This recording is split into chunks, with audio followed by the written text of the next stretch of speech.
మీ లక్ష్యాన్ని చేరుకోవడంలో విఫలం అవ్వడానికి కారణం ఏమిటో తెలుసుకుందాం. ఈ విశ్వం అందరికీ అన్నీ ఇస్తుంది, అలాగే నీకు కూడా ఇస్తుంది. కానీ దానిని నీవు ఎందుకు అందుకోలేకపోతున్నావు అంటే, ఈ విశ్వంలో 2 రకాల శక్తులు ఉన్నాయి. అందులో మొదటిది పాజిటివ్ ఎనర్జీ, రెండవది నెగిటివ్ ఎనర్జీ. ఈ రెండింటిలో నీవు దేనినైతే ఎంచుకుంటావో దాని ఫలితంగానే మీ జీవితం అనేది ఉంటుంది. వీటి వల్లనే ఆకర్షణ సిద్ధాంతం, కర్మ సిద్ధాంతం ఏర్పడుతుంది. అయితే ఆకర్షణ సిద్ధాంతంతో ఏవైనా సాధించవచ్చు, కానీ ఈ లా ఆఫ్ అట్రాక్షన్ను చాలామంది మనీ, డబ్బు కోసమే ఎక్కువగా ఉపయోగిస్తారు. కానీ కేవలం డబ్బు కోసమే కాకుండా దేనికోసమైనా ఉపయోగించవచ్చును. అది ఆరోగ్యం, ఉద్యోగం, కానీ ఇలా ఏదైనా సరే ఈ సిద్ధాంతం ద్వారా సింపుల్గా ఉపయోగించుకోవచ్చు. మీరు ఈ లా ఆఫ్ అట్రాక్షన్ గురించి బాగా తెలుసుకుంటే మీ మైండ్ అనేది ఏమి కావాలనుకుంటున్నారో దానికే సపోర్ట్ చేస్తుంది. అవును, ఈ ఒక్కటి మీరు సరిగ్గా అర్థం చేసుకోగలిగితే అప్పుడు మీరు చిన్న చిన్న వాటికి ఉపయోగించరు, పెద్ద పెద్ద వాటికి ఉపయోగించడం మొదలు పెడతారు. మీకు తెలియని అసలు నిజం ఏమిటంటే, మీరు ఈ లా ఆఫ్ అట్రాక్షన్ గురించి తెలుసుకోలేకపోతే, దీనిపై మీకు ఓ అవగాహన లేకపోతే మీ జీవితం చాలా నెమ్మదిగా నడుస్తుంది. ఎన్నో బాధలతో బతుకుబండి నడుస్తుంది. మీరు ఎప్పుడు మీ జీవితంలో లా ఆఫ్ అట్రాక్షన్ను ఉపయోగించడం మొదలు పెడతారో ఆ క్షణం నుంచి రాకెట్ స్పీడులా మీ జీవితాన్ని చూస్తారు. ఎందుకంటే యూనివర్స్ అనేది సమృద్ధిగా ఉంది కాబట్టి ఎప్పుడు మీకు సమృద్ధిగా ఇవ్వాలని ప్రయత్నిస్తుంది. కానీ మీరే దానిని అడ్డుకుంటారు. కర్మ ఫలితం ఉంది అని నమ్మేవారు మంచి ఫలితం ఉంది అని నమ్మాలి కదా.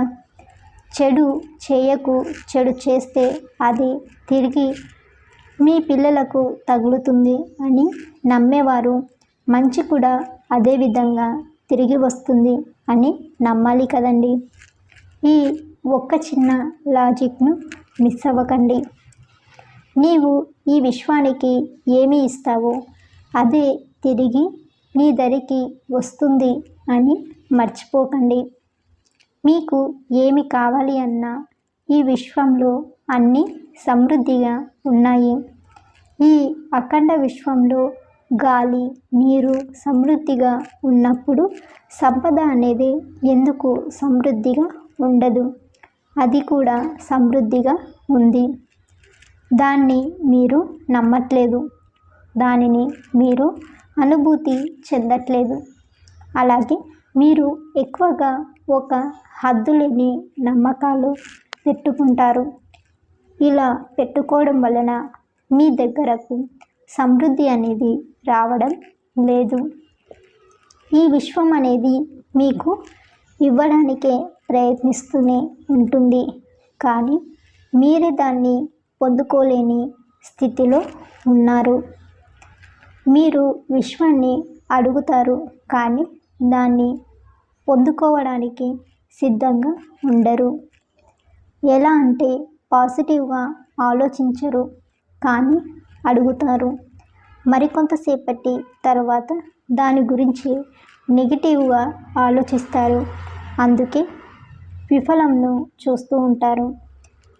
మీరు ఈ విధంగా ఆలోచిస్తే మీరు ఎంత పని చేసినా కూడా ఫలితం అనేది ఉండదు. అందుకే సంపూర్ణమైన నమ్మకాన్ని కలిగి ఉండాలి.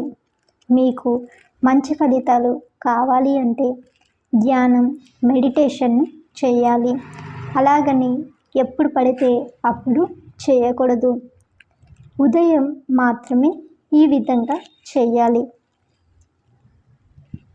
ఉదయమే ఎందుకు చేయాలి అంటే ఉదయం సమయంను బ్రహ్మముహూర్తం అని అంటారు. ఆ సమయంలో చేస్తే మీలో చైతన్యంను నింపుతుంది.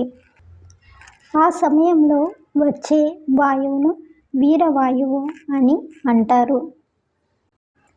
ఆ సమయంలో ప్రాణశక్తి భూమి మీద ఉంటుందని ఆయుర్వేదం చెబుతుంది. కావున ఈ వాయువును వీరవాయువు అని అంటారు. ఈ వాయువుకు అధిక శక్తిని కలిగి ఉంటుంది.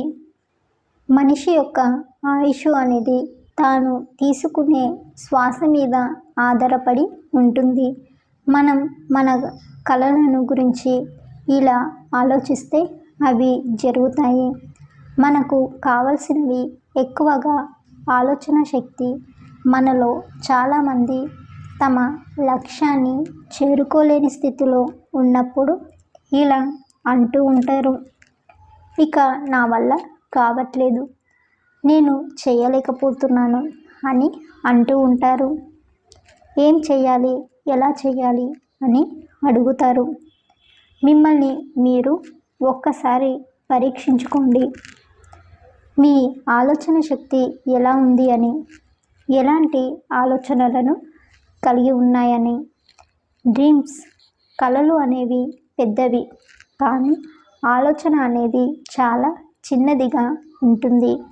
ఎప్పుడైతే మన ఆలోచన శక్తి కలలతో కలిసిపోతుందో అప్పుడు మనం అనుకున్న దారిలో సులభంగా చేరుకోవచ్చు.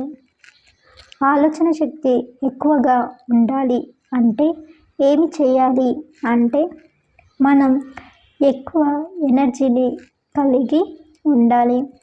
ఇలా కలిగి ఉండాలి అంటే మీరు బ్రహ్మ ముహూర్తానికి లేవాల్సిందే. ఆ సమయంలోనే ఎనర్జీని ఎక్కువగా పొందగలరు. కావున ఈ సమయంలో వచ్చే ఆలోచనలు ఎనర్జీకి కనెక్ట్ అవుతాయి. అప్పుడే మీరు అనుకున్న దాన్ని సులువుగా సాధించగలుగుతారు. ప్రపంచంలో విజయం సాధించిన ప్రతి ఒక్కరూ ఈ సమయంలోనే వారి కలలను నెరవేర్చుకుంటారు. వారి కలల గురించి ఆలోచించి దాని గురించి విశ్లేషించి వారి కలలను సాకారం చేసుకుంటారు. ఈ బ్రహ్మ ముహూర్తంలో నిద్రలేచి ఈ 2 పనులు చేస్తే చాలు.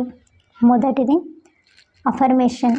మీరు ఉదయం వాతావరణం చాలా ప్రశాంతంగా ఉండడం గమనించే ఉంటారు. మీరు ఈ ప్రశాంతమైన వాతావరణంలో సైలెంట్గా మీ అఫర్మేషన్ను చెప్పుకుంటే ఆ అఫర్మేషన్స్ అనేవి మీ సబ్కాన్షియస్ మైండ్లో స్టోర్ అవుతాయి. అలాగే విశ్వానికి కూడా చేరుతుంది. రెండవది, మీరు కానీ ఈ బ్రహ్మముహూర్త సమయంలో విజువలైజేషన్, ఊహించుకోవడం, ఇమాజినేషన్ చేసుకోవడం, అలాగే చదవడం. ఈ బ్రహ్మముహూర్తంలో ఈ పనులను ఎవరైతే చేస్తారో వారికి ఖచ్చితంగా విజయం కలుగుతుంది. మీ కలలు నెరవేరడం ఖాయం.